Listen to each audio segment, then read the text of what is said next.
Hello there and welcome back to EU4 where I'm playing as Persia. It is 1794 and I'm planning a war against Delhi and Vijayanagar. Just waiting for military tech. Oh, there it is. Military tech 30 to kick in. Impulse warfare. The introduction of light infantry troops led to a change in warfare. Skirmishers were deployed forward in loose order to distract and harass the enemy before the main infantry attack, which was typically delivered either in a line or a column. Okay, a few bonuses there. Most importantly though is a new unit, the Muslim Rifle Infantry. So now I should be able to go toe to toe. The city of Najaf. As custodians of the holy mosques of Najaf, we are responsible not only for the holy shrine. A state that claims its honour is also expected to defend for both the population of the holy cities as well as the pilgrims they attract. For this purpose, many rulers have devoted great resources both within the cities themselves and large tracts of faraway farmland in order to feed and maintain the area. Some say Ali Murad has not been paying the attention into these cities that they deserve, that pilgrims are no longer safe and that there is great want in the streets of Najaf.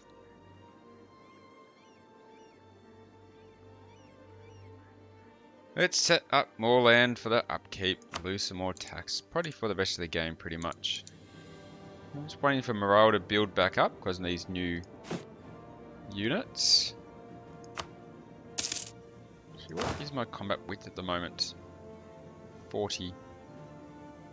No, I've maxed out that. So I can't build more infantry to these armies. Even if I wanted to.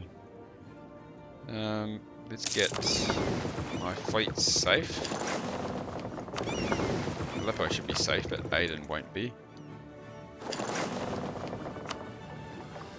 Okay. Don't want to lose ships for no point.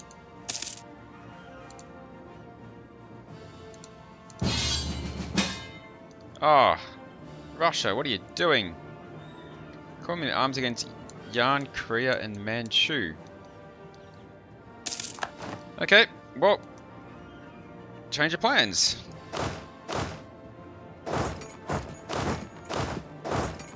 We're going to take on some of the Asian powers. Where is it? Yan, Korea, and I don't know. The other one was Manchu. There they are.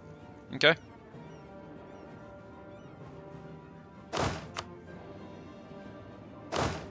I guess they've helped me out in a lot of wars. Probably should return the favour. I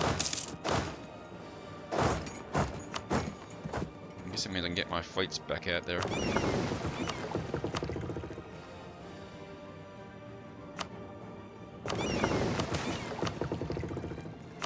Family ties. For the past couple of days we've been entertaining a guest from the royal court of Ava, the once home of the Queen. After a full week of hunting, feasting and gossiping with the family, Meenok's cousin is finally preparing to return to Ava. She assures us that she has had a wonderful time and is with a deep bow of gratitude that she says she'll make certain to inform everybody back home about how kind the great High Imamate of Persia has been to her and continues to be to her beloved cousin. Okay. Improvements in production technology. There are reports of farmers and miners being more productive than local bailiffs expect them to be. We should investigate if there is something that the entire nation of Persia can benefit from. I'll spare no expense. Inflation's pretty good at the moment. Okay, let's get into these lands. I'm not going to rush. Nope. First war already. First battle. To be a resounding victory. Alright. Happy with that.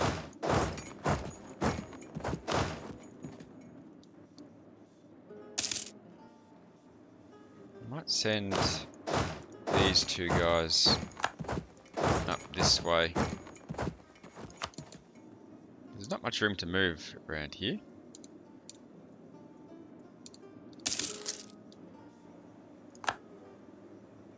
I might send them all up this way. I have two army groups.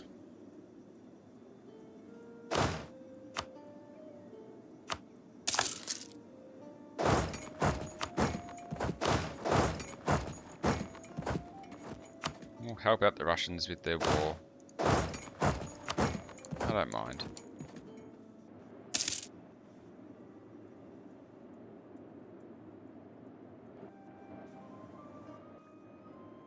Oh, these forts are done, are they? Yes, so I can delete that fort and that fort.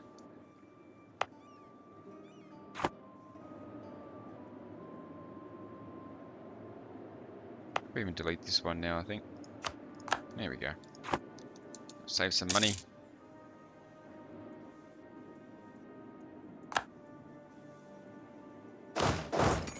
Let's try and help take out some of these Russian separatists. Let's start doing a siege, shall we?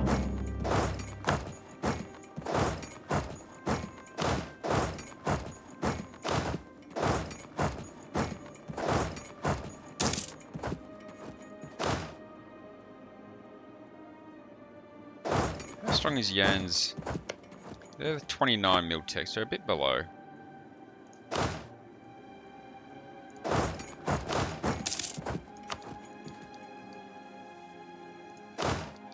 Yeah, these guys do need some generals up here. Let's try and get these guys to take out that little group.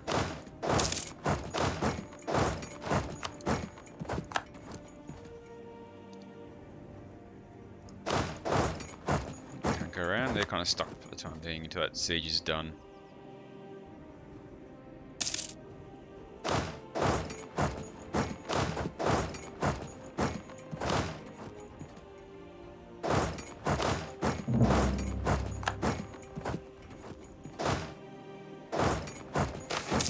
Growth of the business of embroidery. Our efforts to maximise trading profits in the area of Al Jazeera has borne fruit in the province of Mosul. Entrepreneurs have managed to greatly increase the output of embroidery and have found new markets in our capital for the processed goods. To production in Mosul. Excellent. And the diplomatic approach of Minorque. Growing up in Ava, Minorque enjoyed spending time with others. She was an unusually calm child, finely attuned to the feelings of her friends, or even anyone she encountered. This almost sixth sense when interacting with people has not only made Minorque a highly regarded and sought after dinner guest since her arrival in Baghdad, it has also translated into other affairs of the state. During a recent meeting with foreign diplomats, it is said that the irreproachable negotiation tactics of the Queen were the highlight of the event. Okay. Now, I'm going to play another game of trying to hunt down enemy army. It's always fun.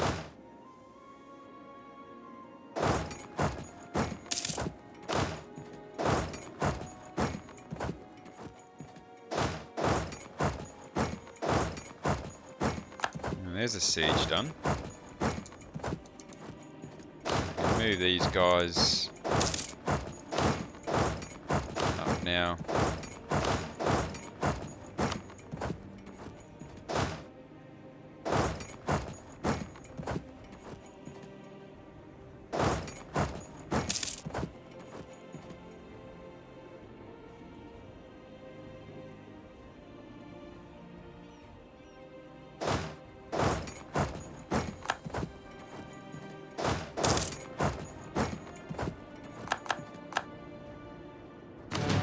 You can just tell them to hunt down an army. Brilliant diplomat. One young man in our diplomatic corps has distinguished himself significantly. He's a truly gifted individual and utterly loyal to Persia. Our nation will benefit from his work for a long time. It's a big jump towards legalism. Not that I need it. So I say this is good news.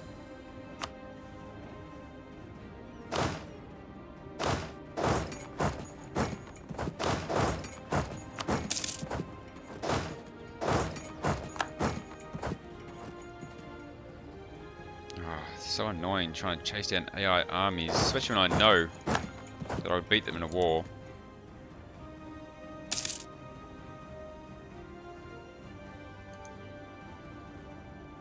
Oh wait, I might have caught him out this time.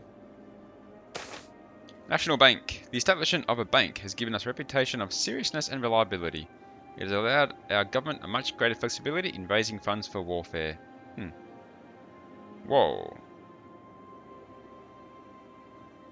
I don't really need interest per annum, I'm not really doing loans. Let's do this one. Focus on control of inflation. So lose 5 inflation, gain a stability, gain almost 3,000 ducats, and increases inflation reduction. That's a pretty cool event. Ah, I caught them out with a resounding victory.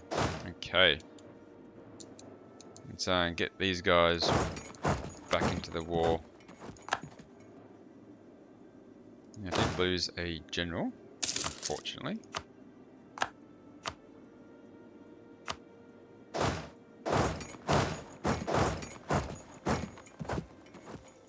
Where are my other armies?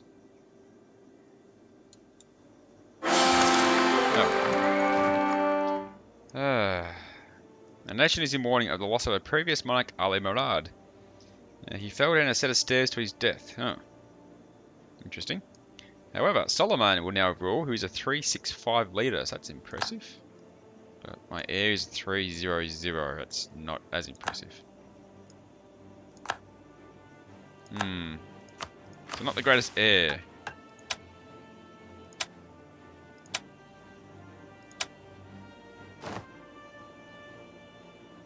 Okay. Yeah, maxed out admin power.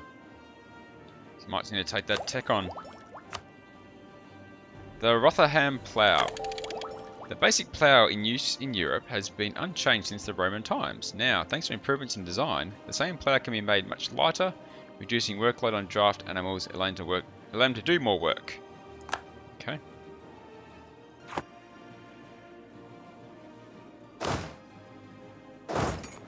There's my armies. Get them in. Another one there. Get in there.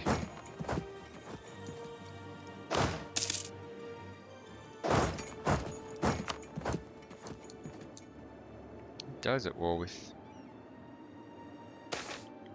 Bundelkhand. The Sheikh-ul-Islam. Where the Qadis are the judges of the land, the Muftis are the ones to provide general legal interpretation and doctrine. A high imamate as large as ours, however, needs an overarching authority over all Muftis. Traditionally, this is the role of the Sheikh-ul-Islam. The Sheikh-ul-Islam will not only author fatwas himself, he will also be the one to appoint many of the regional Muftis in our realm, and ultimately he is the person who will safeguard the legality of the High Imam's edicts. Naturally, the man we pick will belong to the Shafi, but there are a number of distinguished candidates to choose from. Legitimacy is pretty good, tolerance is fine, so let us elect the foremost and most loyal Mufti to this position to increase national tax modifier. Let's get some sieges started. How are we losing war scores? I haven't got the goal yet. Whatever that may be.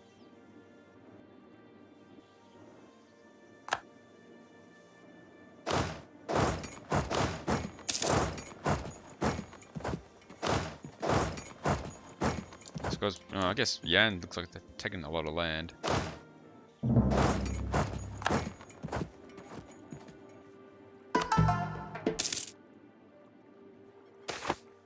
Heir falls ill. Oh no.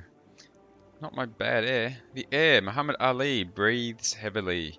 He's been lying in bed for 3 days now, and reflected in the beads of sweat on his forehead is the fear in his attendants' eyes for Muhammad Ali's life. Muhammad Ali might not make it through the night unless something is done. Yeah, I might just pray for his life. Oh, he survived. Of course he did. If it was an heir I really wanted, he wouldn't survive, would he?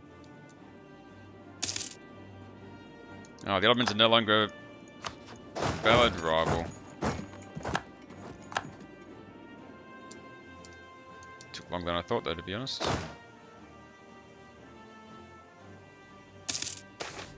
Enjoining right and forbidding wrong.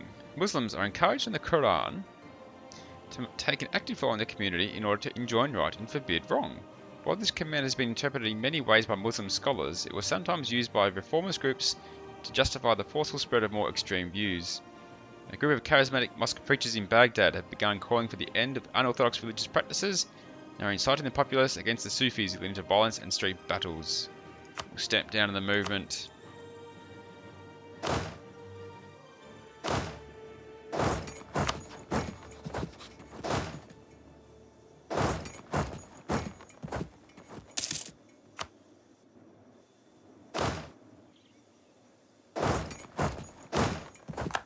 There's a siege done. And that's this one here. It's good. And just keep moving along.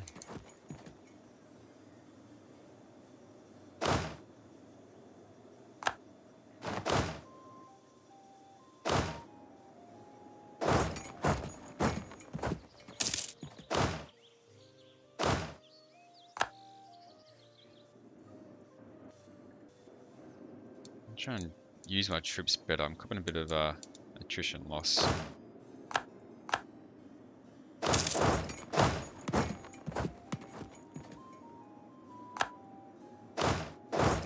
That siege.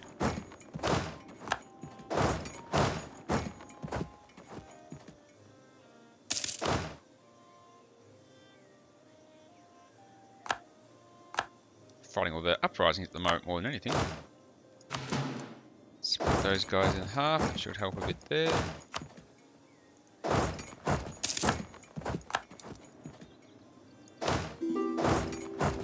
Another siege done.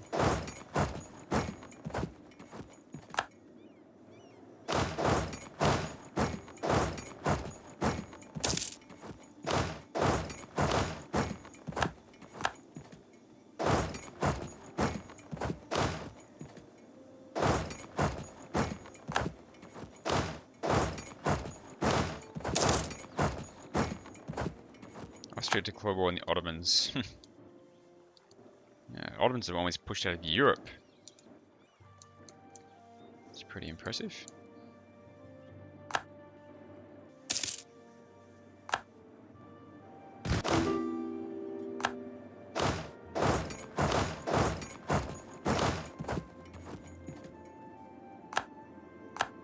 Battle against Yan forces, which went well.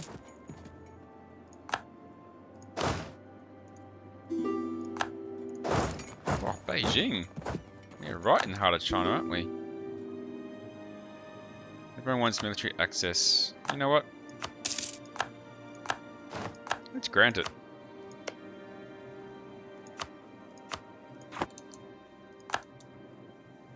Another battle. Oh no, I'm going to lose that one because I don't have a general. That's upsetting.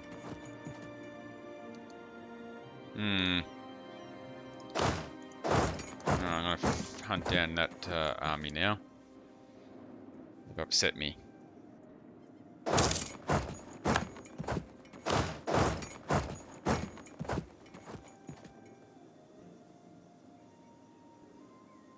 Hopefully these guys will catch them out. They will. They're losing again. Oh wait, reinforcements have arrived and we've got them that time.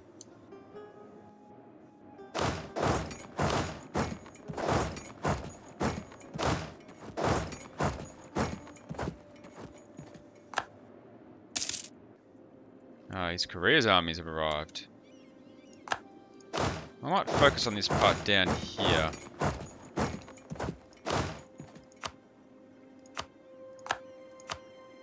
Just get a general hat on one of you guys as a safety precaution.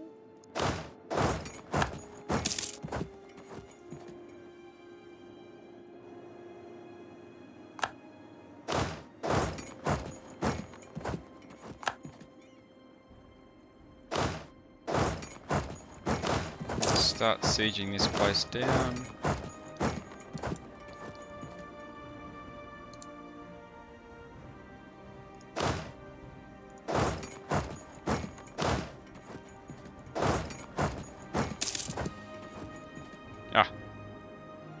Give me that general, I'm going to knock out this Korean army.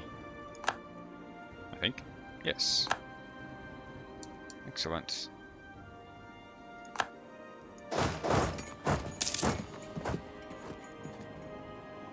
Do I start sieging down Beijing?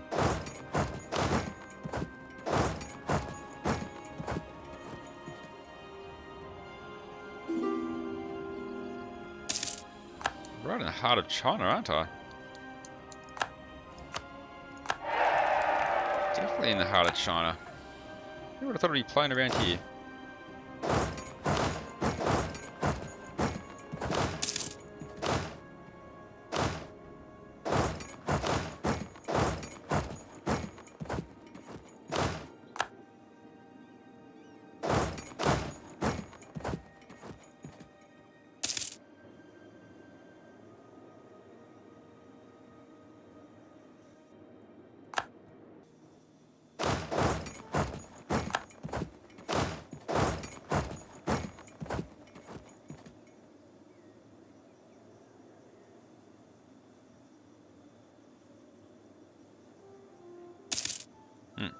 going on? Bit of lag there.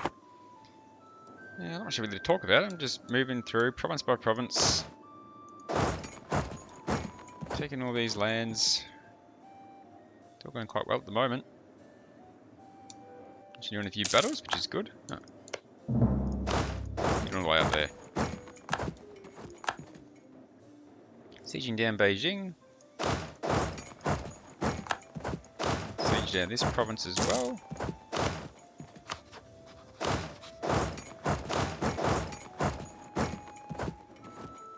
Things are looking pretty good. Oh, there's some armies over this way. I can deal with them. Only 10% war score, why?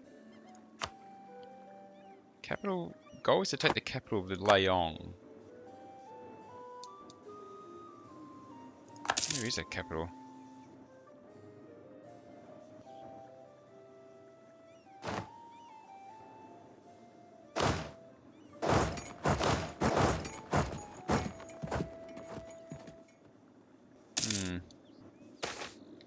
The sack of Kaifeng. Traditionally, advancing armies have been expected to supply themselves from what they can plunder in the area they move through. This is often the only way for soldiers to survive in wartime, as payments from the high immemate treasury can rarely be brought in a timely manner to the men. In fact, by paying retroactively, many also avoid the strain of paying for the fallen. As Kaifeng fell, it was therefore expected that our soldiers would be allowed to loot the city to enrich themselves. What was less expected was a total and utter destruction of the city that took place. Refusing to follow orders, our men descended upon the helpless burghers, doing despicable things, and ruining the area for a long time to come. Well, I got no interest in this land at all. So I might say, such are the rules of warfare. Lose some professionalism, lose some prestige, but gain some mill power. And let's devastate Kaifeng, shall we?